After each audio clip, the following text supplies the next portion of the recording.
রাত পোহালে বিধানসভা নির্বাচন প্রথম দফার ভোট গ্রহণ। উত্তরের জেলাগুলো সহ মোট 16টি জেলার 152টি কেন্দ্রে ভোট শুরু সকাল 7টায়। মোটে 1478 জন প্রার্থী প্রতিদ্বন্দ্বিতা করছেন। ভোট কেন্দ্রের উদ্দেশ্যে রওনা দিয়েছেন কর্মীরা। কড়া নিরাপত্তায় ঘেরাটোপে ভোট করতে বদ্ধপরিকর কমিশন। মোতায়েন হচ্ছে 2400 কোম্পানি বাহিনী।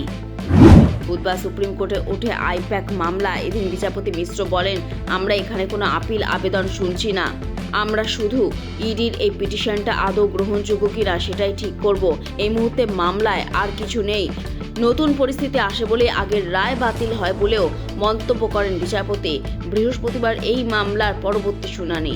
পর্যাপ্ত বাস নেই প্রতিবাদে শিলিগুড়ি তেনজিং নোরগে বাস টার্মিনাসে ভাঙচুর চালালো ক্ষুব্ধ যাত্রীরা। ভোটের কাজে প্রায় সব বাস নিয়ে নেওয়া হয়েছে বলেই এই সমস্যা। শিলিগুড়ি বাস টার্মিনাসে ভাঙচুর করা কম্পিউটারও। বাস টার্মিনাসে কাজ ভাঙেন যাত্রীরা। পরিস্থিতি সামলাতে এলাকায় কেন্দ্রীয় বাহিনী। হরমুজ প্রণালীতে জলঘোলা চলছে। বুধবার এই বাণিজ্য পথে দুটি বড় কার্গো জাহাজ আটক করা হয়েছে বলে জানিয়েছে ইরানের রেভলিউশনারি গার্ড কর্পস। আটক হওয়া জাহাজগুলির মধ্যে একটি ভারতের গুজরাটে আসার কথা ছিল। আইআরজিসির আনুষ্ঠানিক বিবৃতিতে জানানো হয়েছে, এদিন নিয়ম লঙ্ঘনের অভিযোগে হরমুজ প্রণালী অতিক্রম করার সময় জাহাজ দুটিকে আটকানো হয়।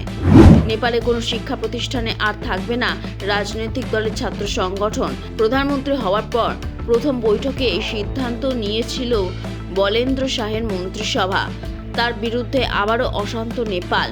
আন্দোলনে দান বাঁধতে শুরু করেছে। অবস্থান বিক্ষোভ হয়েছে কাঠমান্ডুর সিংহ দরবারে। পথে নেমেছেন বহু মানুষ। আন্দোলনে সামিল সাধারণ মানুষ, বিভিন্ন রাজনৈতিক দল এবং পড়ুয়ারা। বিক্ষোভের আঁচ ছড়িয়ে পড়েছে অন্যান্য শহরেও।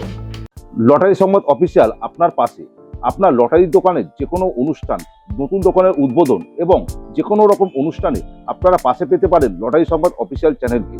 আমাদের প্রতিনিধি সমস্ত অনুষ্ঠানটি ক্যামেরাবন্দি করবে এবং তা সম্প্রচার হবে লটারি সংবাদ অফিসিয়াল চ্যানেলে। এছাড়াও সমগ্র অনুষ্ঠানটি ছবিসহ ছাপা হবে লটারি সংবাদ পত্রিকায়। নিচে দেওয়া নাম্বারে অবশ্যই যোগাযোগ করুন।